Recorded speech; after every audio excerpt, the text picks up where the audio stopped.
Hello बच्चों, good morning. आज हम लोग त्रिशंकु कहानी पढ़ेंगे जो कि मन्नू भंडारी का लिखा हुआ है कहानी है। और सबसे पहले हम लोग इसके सारांश पर आते हैं, समीक्षा करेंगे इसका उद्देश्य क्या है, कहानी लिखने का उद्देश्य क्या है। त्रिशंकु कहानी में जो है माँ और बेटी के संबंधों, शिक्षा, प्रेम, उदारता, कठोरता, नई पुरानी सोच, बदलते मानव मूल्यों, रिश्तों की समझ, पारिवारिक जिम्मेदारी, स्त्री विमर्श और अंतर्द्वंद की कहानी है।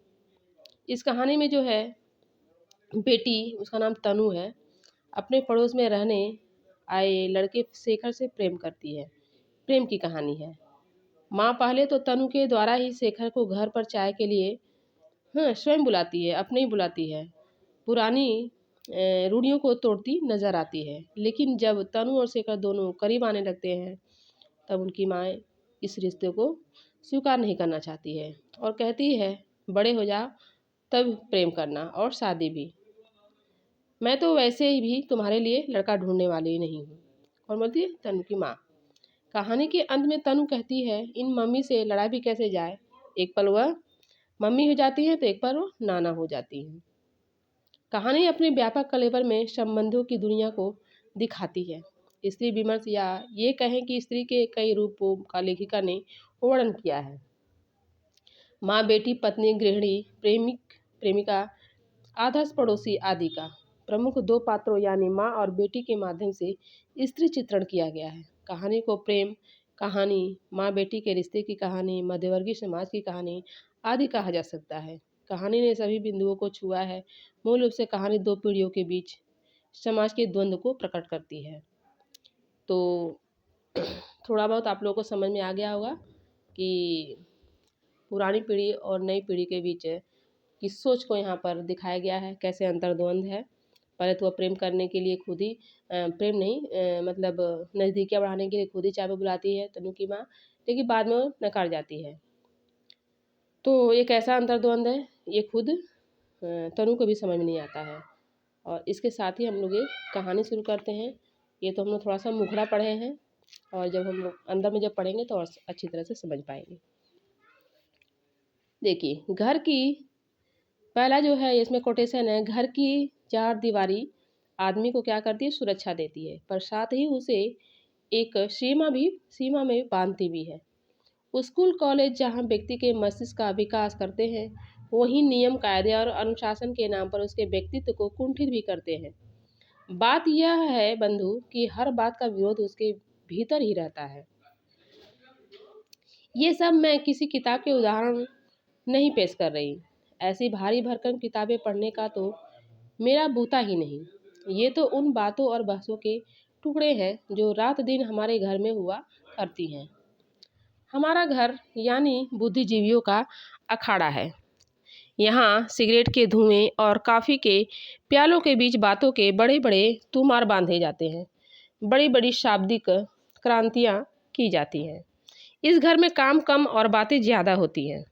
मैंने कहीं पढ़ा तो नहीं, पर अपने घर से यह लगता ज़रूर है कि बुद्धिजीवियों के लिए काम करना शायद वर्जित है। केवल बुद्धिमानी की बातें करते हैं, बाकी काम करना उनके बस की बात नहीं है। मातुश्री अपनी 3 घंटे की तफरी नुमा नौकरी बजाने के बाद मुक्त। थोड़ा बहुत पढ़ने निकले के बाद जो समय बचता है वह या तो बात बहस में जाता है या फिर लेट लगाने में।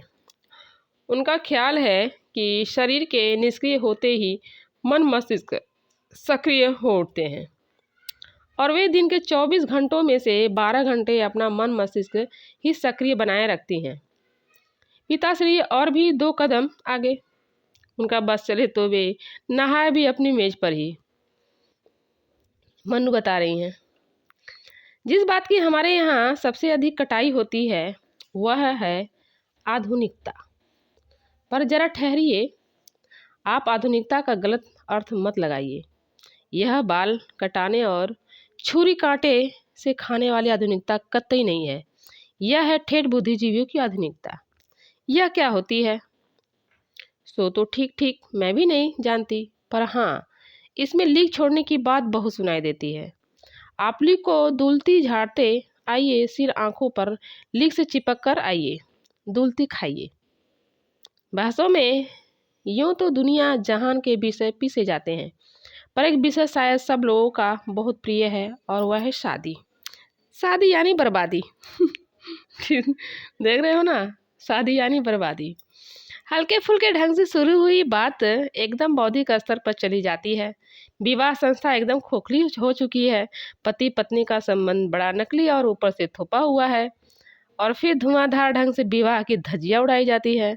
इस बहस में अक्सर स्त्रियां एक तरफ हो जाती हैं और पुरुष के एक तरफ, और बहस का माहौल कुछ ऐसा गर्म हो जाया करता कि मुझे पूरा विश्वास हो जाता है कि अब जरूर एक दो लोग तलाक दे बैठेंगे। पर मैंने देखा कि ऐसा कोई हादसा कभी हुआ नहीं। सारे ही मित्र लोग अपने अपने ब्याह को खूब अच्छी तरह तह समेट कर उस पर जमकर आसन मारे बैठे हैं। हाँ, बहस की रफ्तार और टोन आज भी वही है। अब सोचिए, ब्याह को कोसेंगे तो फ्री लव और फ्री सेक्स को तो पोसना ही पड़ेगा। इसमें पुरुष लोग उछल उछल कर आगे रहते, कुछ इस भाव से मन मानो बात करते ही इसका आधा सुख तो वे ले ही लेंगे। पापा खुद बड़े समर्थक, पर हुआ यूँ कि घर में हमेशा चुप चुप रहने वाली दूर दराज की एक दीदिया ने बिना कभी इन बहसों में भाग लिए ही इस पर पूरी तरह अमल कर डाला, तो पाया कि सारी आधुनिकता धम हुआ। तो फिर मम्मी ने बड़े सहज ढंग से सारी बात को संभाला और निरर्थक विवाह के बंधन में बांधकर दीदिया का जीवन सार्थक किया। हालांकि यह बात बहुत पुरानी है और मैंने तो बड़ी दबी ढकी जबान से इसका जिक्र ही सुना है। वैसे पापा मम्मी का भी प्रेम विवाह हुआ था, लव मैरिज हुआ था। यूँ यह बात बिल्कुल दूसरी है कि होश संभालने के बाद मैंने उन्हें प्रेम करते नहीं, केवल बहस करते ही देखा है। हुआ था लव मैरिज, लेकिन कभी भी मैंने देखा नहीं कि उनमें प्रेम है, हमेशा विवाद, बहस। विवाह के पहले अपने इस निर्णय पर मम्मी को नाना से भी बहुत बहस करनी पड़ी थी, और बहस का यह दौर बहुत लंबा भी चला था शायद। इसके बावजूद यह बहस विवाह नहीं, प्रेम विवाह ही है, जिसका जिक्र मम्मी बड़े गर्व से किया करती है। गर्व विवाह को लेकर नहीं, पर हम इस बात को लेकर है कि किस प्रकार उन्होंने नाना से मोर्चा लिया। अपने और नाना के बीच हुए संवादों को वे इतनी बार दोहरा चुकी है कि मुझे वे कंठस्थ से हो गए हैं। आज भी जब वे उसकी चर्चा करती हैं तो लिख से हटकर कुछ करने का संतोष उनके चेहरे पर झलक उठता है। बस ऐसे ही घर में मैं पल रही हूँ, बड़े मुक्त और स्वच्छंद ढंग से, और पलते पलते एक दिन अचानक बड़ी हो गई। बड़े होने का यह एहसास मेरे अपने भीतर से इतना नहीं फूटा जितना बाहर से।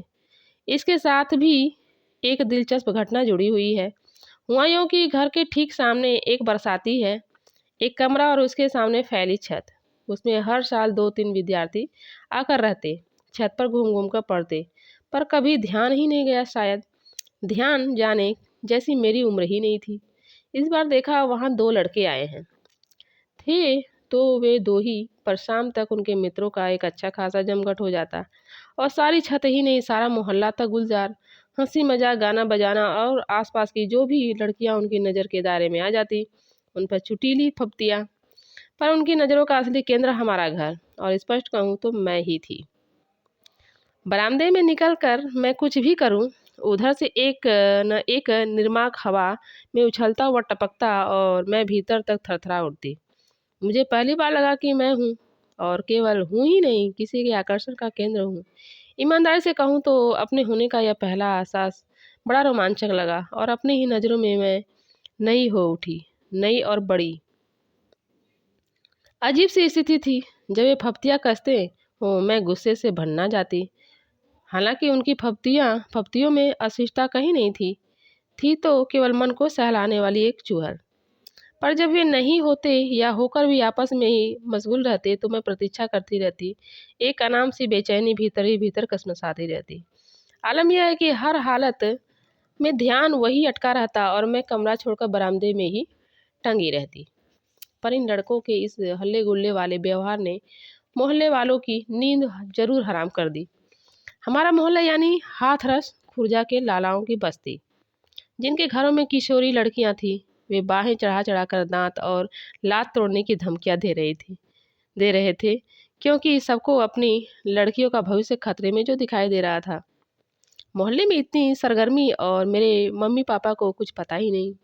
बात असल में यह है कि इन लोगों ने अपनी स्थिति एवं द्वीप जैसी बना रखी है, सबके बीच रहकर भी सबसे अलग। एक दिन मैंने मम्मी से कहा, मम्मी ये जो सामने लड़के आए हैं, जब देखो मुझ पर रिमार्क पास करते हैं, मैं चुपचाप नहीं सुनूंगी, मैं भी यहाँ से जवाब दूंगी। कौन लड़के? मम्मी ने आश्चर्य से पूछा। कमाल है, मम्मी को कुछ पता ही नहीं। मैंने कुछ खीज और कुछ पुलक के मिले जुले स्वर में सारी बात बताई, पर मम्मी पर कोई विशेष प्रतिक्रिया ही नहीं हुई। बताना कौन है ये लड़के? बड़े ठंडे लहजे में उन्होंने कहा और फिर पढ़ने लगी। अपना छेड़ा जाना मुझे जितना सनसनीखेज लग रहा था, उस पर माँ की ऐसी उदासीनता मुझे अच्छी नहीं लगी। कोई और माँ होती तो फेंटा कसकर निकल जाती और उनकी 7 पुश्तों को ताड़ देती, पर माँ पर जैसे कोई असर ही नहीं। दोपहर ढले लड़कों की मजलिस छत पर जमी तो मैंने मम्मी को बताया, देखो ये लड़के हैं जो सारे समय इधर देखते रहते हैं और मैं कुछ भी करूं उस पर फफ्तियाँ कसते हैं। पता नहीं मेरे कहने में ऐसा क्या था कि माँ एकटक मेरी ओर देखती रही, फिर धीरे से मुस्कुराई। थोड़ी देर तक छत वाले लड़कों का मुआयना करने के बाद बोली, कॉलेज के लड़के मालूम होते हैं, पर ये तो एकदम बच्चे हैं। मन हुआ कि कहूँ कि मुझे बच्चे नहीं तो क्या बूढ़े चढ़ेंगे। पर तभी मम्मी बोली, कल शाम को इन लोगों को चाय पर बुला लेते हैं और तुमसे दोस्ती करवा देते हैं। मैं तो अवाक, तुम इन्हें चाय पर बुलाओगी? मुझे जैसी मम्मी की बात पर विश्वास ही नहीं हो रहा था। हाँ, क्यों, क्या हुआ? अरे यह तो हमारे ज़माने में होता था कि मिल तो सकते नहीं, बस दूर से ही फफ्तियाँ कस कस कर तसल्ली करो। अब तो ज़माना बदल गया। मैं तो इस विचार मात्र से ही पुलकित लगा। माँ सचमुच कोई ऊंची चीज़ है। ये लोग हमारे घर आएंगे और मुझसे दोस्ती करेंगे। एकाएक मुझे लगने लगा कि मैं बहुत अकेली हूँ और मुझे किसी की दोस्ती की सख्त आवश्यकता है। इस मोहल्ले में मेरा किसी से विशेष मेलजोल नहीं और घर में केवल मम्मी पापा के दोस्त ही आते हैं। दूसरा दिन मेरा बहुत ही संशय में बीता। पता नहीं मम्मी अपनी बात पूरी भी करती है या यूं ही रौ में कह गई और बात खत्म। शाम को मैंने याद दिलाने के लिए ही कहा, मम्मी तुम सचमुच ही उन लड़कों को बुलाने जाओगी? शब्द मेरे यही थे, वरना भाव तो था कि जाओ ना प्लीज। और मम्मी सचमुच ही चली गई। मुझे याद नहीं मम्मी 2-4 बार से अधिक मोहल्ले में किसी के घर गई हो। मैं सांस रोककर उनके लौटने की प्रतीक्षा करती रही। एक विचित्र सी थिरकन मैं अंग प्रत्यंग में महसूस कर रही थी। कहीं मम्मी साथ ही लेती आई तो, कहीं वे मम्मी से बदतमीजी से पेश आए तो, पर नहीं, वे ऐसे लगते तो नहीं हैं। कोई घंटे भर बाद मम्मी लौटी, बेहद प्रसन्न खुश थी। मुझे देखते ही उनकी तो सिट्टी पिट्टी ही गुम हो गई। उन्हें लगा अभी तक तो लोग अपने अपने घरों से ही उनके लाद दांत तोड़ने की धमकी दे रहे थे। मैं जैसे सीधे घर ही पहुंच गई उनकी हड्डी पसली एक करने। पर फिर तो उनकी इतनी इतनी खातिर की बेचारों ने कि बस, बड़े ही स्वीट बच्चे हैं, बाहर से आए हैं, हॉस्टल में जगह नहीं मिली, इसीलिए कमरा लेकर रह रहे हैं। शाम को जब पापा आएंगे तब बुलवा लेंगे। प्रतीक्षा में समय इतना बोझिल हो जाता है, यह भी मेरा पहला अनुभव था। पापा आए तो मम्मी ने बड़े उमंग कर सारी बात बताई। सबसे कुछ अलग करने का संतोष और गर्व उनके हर शब्द में से जैसे छलक पड़ रहा था। पापा ही कौन पीछे रहने वाले थे। उन्होंने सुना तो वे भी प्रसन्न। बुलाओ लड़कों को, अरे खेलने खाने दो और मस्ती मारने दो बच्चों को। मम्मी पापा को अपनी आधुनिकता तुष्ट करने का एक जोरदार अवसर मिल रहा था। नौकर को भेजकर उन्हें बुलवाया गया तो अगले ही क्षण सब हाजिर। मम्मी ने बड़े कायदे से परिचय करवाया और हेलो हाय का आदान प्रदान हुआ। तनु बेटे अपने दोस्तों के लिए चाय बनाओ। गतेरे की तत तेरे की। मम्मी के दोस्त आए तब भी तनु बेटा चाय बनाए और उसके दोस्त आए तब भी, पर मन मारकर उठी। चाय पानी होता रहा, खूब हंसी मजाक भी चली। वे सफाई पेश करते रहे कि मोहल्ले वाले झूठ मूठ की उनकी पीछे पड़े रहते हैं। वे तो ऐसा कुछ भी नहीं करते, जस्ट फॉर फन कुछ कर दिया, वरना इस सब का कोई मतलब नहीं। पापा ने बढ़ावा देते हुए कहा, अरे इस उम्र में तो यह सब करना ही चाहिए, हमें मौका मिले तो आज भी करने से बाज न आए। हंसी की एक लहर यहाँ से वहाँ तक दौड़ गई। कोई 2 घंटे बाद ये चलने लगी तो मम्मी ने कहा, देखो इसे अपना ही घर समझो, जब इच्छा हो चले आया करो, हमारी तनु बिटिया को अच्छी कंपनी मिल जाएगी, कभी तुम लोगों से कुछ पढ़ भी लिया करेगी, और देखो कुछ खाने पीने का मन हुआ करे तो बता दिया करना, तुम्हारे लिए बनवा दिया करूँगी। और मेरे पापा के खुलेपन और मम्मी की आत्मीयता और स्नेह पर मुग्ध होते हुए चले गए। बस जिससे दोस्ती करवाने के लिए उन्हें बुलाया गया था, वह बेचारी तमाशे की मात्र दर्शक भर ही बनी रही। मतलब जो मनु थी उससे ज़्यादा बातें नहीं हो पाई। उनके जाने के बाद बड़ी देर तक उनको लेकर ही चर्चा होती रही। अपने घर की किशोरी लड़की को छेड़ने वाले लड़कों को घर बुलाकर चाय पिलाई जाए और लड़की से दोस्ती करवाई जाए, यह सारी बात ही थ्रिलिंग और रोमांचक लग रही थी। दूसरे दिन मम्मी हर आने वाले से इस घटना का उल्लेख करती। वर्णन करने में पटु मम्मी नीरस बात को भी ऐसा दिलचस्प बना देती है। फिर यह तो बात ही बड़ी दिलचस्प थी। जो सुनता वही कहता, वाह यह हुई न कुछ बात, आपका बड़ा स्वस्थ दृष्टिकोण है चीज़ों के प्रति। वरना लोग बातें तो बड़ी बड़ी करेंगे पर बच्चों को घोट कर रखेंगे, और ज़रा सा शख्स हुआ हो जाए तो बाकायदा जासूसी करेंगे। और मम्मी इस प्रशंसा से निहाल होती हुई कहती, और नहीं तो क्या, मुक्त रहो और बच्चों को मुक्त रखो। हम लोगों को बचपन में यह मत करो, यहाँ मत जाओ कह कर कितना बाधा गया था। हमारे बच्चे तो कम से कम इस घुटन के शिकार न हो। पर मम्मी का बच्चा उस समय एक दूसरी ही घुटन का शिकार हो रहा था, और यह है कि जिस नाटक की हीरोइन उसे बनना था, उसकी हीरोइन मम्मी बन बैठी। सही बात है। जब जिसके लिए बुलाया गया था उसके लिए उसकी मम्मी पापा ही खुद बात करने लगे, तो सोच सकते हो मम्मी कितनी आधुनिक है। तो बच्चों ये जो कहानी है ना, बहुत ही लंबा कहानी है, और इसका जो पार्ट है उसमें 3-4 पार्ट होगा। तो ये पहला पार्ट मैं बनाकर अभी छोड़ दे रही हूँ, फिर जो नेक्स्ट जो वीडियो आएगा, दूसरा पार्ट जब आएगा तो उस समय मैं